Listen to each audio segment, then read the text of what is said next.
Hoy entrevisto a Romina Hernández. Ella es estudiante de comunicación de la Universidad Panamericana en México, creadora del blog Cultural Medium y del podcast Sí o No. Buenas tardes, Romina, ¿cómo te va? Bienvenida. Hola, buenas tardes, Marco, ¿cómo estás? Pues justo, o sea, yo no creí Medium, pero tengo un blog en la plataforma que pues mucha gente puede escribir ahí, es como una especie de WordPress. Pues sí. Cuéntame, ¿cómo descubriste tu vocación por estudiar comunicación? ¿Cómo descubrí mi vocación? Ok, pues yo desde que voy en la preparatoria, que es antes de la universidad aquí en México, comencé a escribir para una revista de la escuela en la que pues justamente sacábamos como cosas cada mes, ya sea reportajes, entrevistas con profesores, poemas de los alumnos, cosas por el estilo, ¿no? Entonces yo escribí ahí y me gustaba muchísimo y me gusta mucho la editorial, escribir, etcétera. Y pues decidí meterme hacia comunicación. También me gusta mucho el cine y pues estaba pensando en guionismo, entonces dije, pues ahí están como los dos caminos y me metí a estudiar comunicación. Y cuéntame, ¿cómo nació la idea para crear tu blog cultural que tienes en Medium? Pues el blog fue más bien una cosa de que yo necesitaba un lugar donde publicar y escribir como las cosas que yo quisiera. Creo que estuve publicando en el sitio de la escuela, pero pues era con una línea, ¿no? Y lo que se me decía que podía entrar o no, y etcétera. Pues yo tenía ganas como que pudieran vivir lo que yo escribo en un lugar independiente, que estuviera como completamente a mi control. Y pues por eso inicié mi blog ahí en Medium. Y cuéntame, ¿cómo nació la idea también para crear tu podcast Sí o No? El del podcast fue estuve con un compañero que se llama Sergio Sánchez. Él y yo éramos conductores del podcast y realmente la idea fue suya. O sea, él inició con la idea hace como 2, 3 años, en sus primeros semestres de la carrera. Y a partir de la segunda temporada de Sí o No, yo entré también ahí al podcast, justamente porque estaba en este sitio de la escuela donde hacemos un experimento de comunicación y tenemos podcast, programas de YouTube, cosas así, ¿no? Entonces yo entré así uno con Sergio y pues a la larga los dos nos quedamos con el podcast. Nos gustaba pues como llevar la misma línea y nos entendemos muy bien, entonces pues lo seguimos ahí por unos años hasta que pues Sergio acaba de salir y yo todavía sigo aquí estudiando. Entonces pues terminó el podcast, pero lo llevamos durante bastante tiempo y estuvo muy padre porque pudimos entrevistar a mucha gente muy interesante, entonces, pues ahí lo tuvimos. Ujú. Ujú. Claro. Tengo entendido que uno de tus directores favoritos es Guillermo del Toro. Quería saber qué es lo que más te llama la atención de la filmografía o de su estilo. Pues sí, justamente Guillermo del Toro es de mis directores favoritos, justamente porque igual es mexicano como yo y todo. Pero lo que más me gusta, yo creo que es su idea de la fantasía.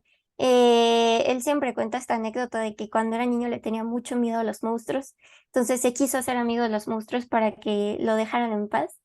Y me gusta mucho la idea porque yo también soy miedosa, pero él justo toma su miedo y le da la vuelta y tiene esta imaginación increíble en donde pues explota todo, toda la fantasía, todos los mundos alternos al nuestro. Y justo lo que me encanta de sus películas es que en ellas los monstruos nunca son los malos, o sea, quienes se ven feos, mal y dan miedito y así, no son los malos, sino que solamente existen y realmente explora más bien cómo los malos son las personas, ¿no? Y nosotros tenemos ese poder de hacer el mal y los monstruos realmente no, ¿no? Entonces, porque algo se vea feo o no tan estético, no significa que sea bueno o que sea malo, ¿no? Ujú. Claro. Tengo entendido que también sigues bastante la filmografía de los estudios Ghibli y quería saber qué es lo que más te llama la atención de esa compañía. De Ghibli, por otro lado, justo creo que también es el tema de la fantasía, pero ahí es más, o sea, para empezar que pues es algo muy distinto a lo que yo estoy acostumbrada porque provienen de Japón y para empezar es una idea muy distinta a lo que es la fantasía, ¿no? Entonces, tienen esta idea que se relaciona mucho con lo espiritual, con el mundo. de quién eres tú, de qué es lo que realmente valoras, del amor, etcétera. Y eso me encanta porque no es solamente fantasía por fantasía o zombies por zombies y cosas así, sino que tienen mucho trasfondo espiritual y cultural incluso, ¿no? Tienen mucho que ver también con sus propias ideas del más allá y de los espíritus que sobre todo tienen que ver con la naturaleza. Una de mis favoritas es justo esta de la princesa Mononoke, que tiene que ver con eso, ¿no? La naturaleza y los espíritus de la naturaleza que incluso pueden arremeter contra los seres humanos y contra lo que hacen en el planeta. Me encanta ese tema en esa película, que aparte es una muy interesante porque es la más gore y la más sangrienta de todas. Como que todas las demás son súper bonitas y ponio y son muy tiernas. Y luego está la princesa Mononoke que es increíblemente violenta, pero igual es muy bonita por eso, ¿no? Es esta conexión entre lo espiritual y la fantasía, que también me encanta. Y también mucho sobre el planeta y quiénes somos como seres humanos, que es algo que le interesa mucho a Miyazaki, que es de los directores principales de Estudio Ghibli, y se me hace increíble. Claro, y ya para ir terminando, de todas las películas que hemos visto en el seminario, ¿cuál consideras tú que te ha gustado más? Uh, Creo que la que más me gustó y que sí